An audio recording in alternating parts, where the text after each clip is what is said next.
Hi guys, just thought I'd give you an update on the off-road racing this year. There's two series on, the Nationals and the Central Series. We did the first round of the Nationals and had a bit of a bad experience, broke the front end on the second lap of the first race and had to run two-wheel drive all day.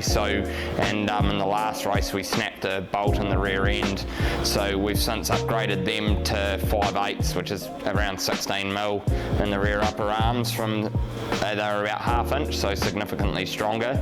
And the first round of the Central Series, there was about 7 Class 8s running. It was a fairly level playing field because a track that had been made on a big farm, a short course one, so nobody had any lap time on it. And the truck went awesome. We managed to get 4 wins from 4 races, and we even passed all of the Class 1s in every single race. So not bad for an old diesel. There was a heap of big LSs and turbo supercharged V8s and bits and pieces there, some real serious gear, Evo powered Class 1s, V8 powered Class 1s. It was real dry over there, but on the grass the four-wheel drive just had the traction, and all the corners were off camber, which obviously you can't utilise the big power as much on. So that was awesome to get 4 wins without any issues, just general bits and pieces that we do between each race.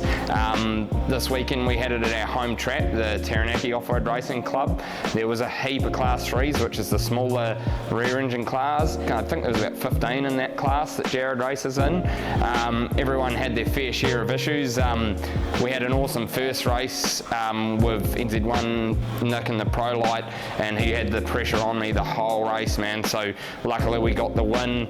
After that, the second race, I can't quite remember, on the last lap I got a bit of contact to the right rear on the top corner and it just put me offline, and I went into the water table and lost the lead on the last lap. And then on the third race we had a bit of contact down the bottom corner. On the very first lap I snapped my shifter. It's hollow unfortunately on the sequential, and it snapped and went into the back seat, so I pretty much had to do the whole race with third and fourth only because you have to hold it below the reverse lockout. So our front wheels got stuck on that bottom corner, and I had to start the car in third gear, which I had to fully redline it to get off the line and smoke the clutch up.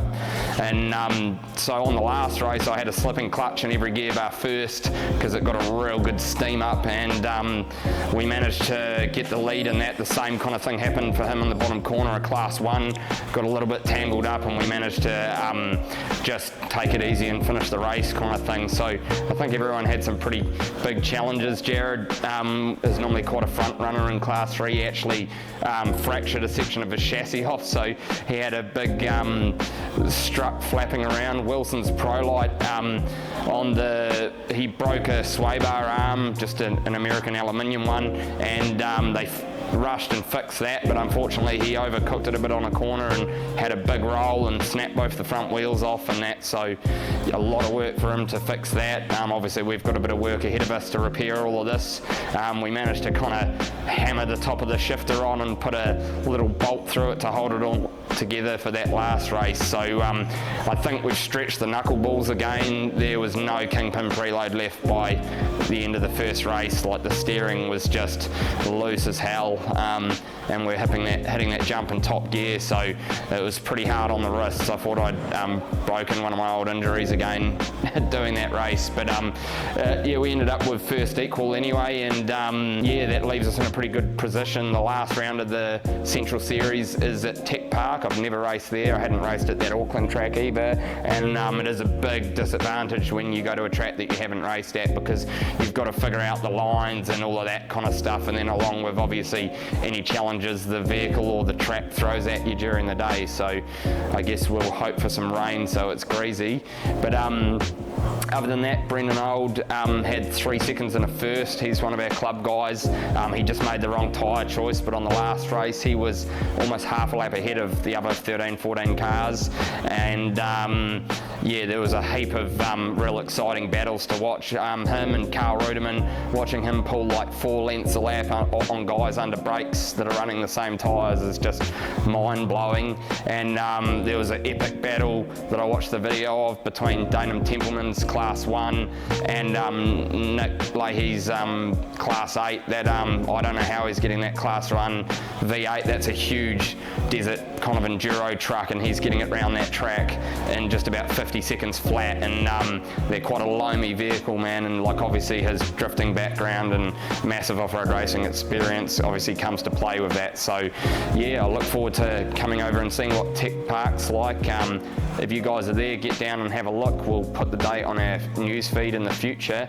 And a massive thanks to everyone that's helped. Obviously, my parents come at like 6, 7 in the morning to help look after the kids so we can get everything to the racing, and like heaps of the guys here work after hours. Troy's been putting out real hard, Sleepy and all that, helping us run the vehicles, Rick Field, like on the comms and everything like that.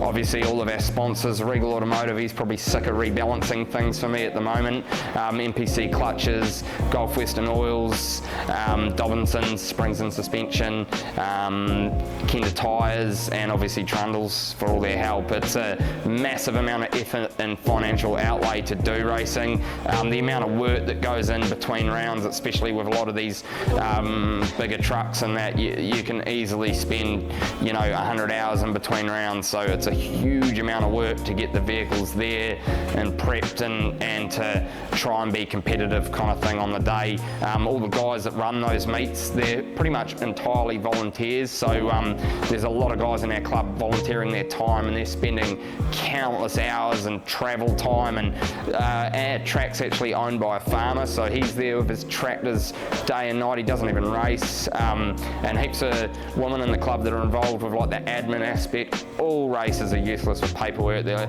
entering at the last minute and all of this kind of stuff. So it's awesome to see all those guys at all the clubs around the country putting in the effort, so we can go out there and have a lot of fun. And obviously for you guys to get there and watch the racing just puts a little bit towards that, and gets that more younger generation through to ensure they're going to be broke for the rest of their life. So that gear shifter was definitely a challenging one.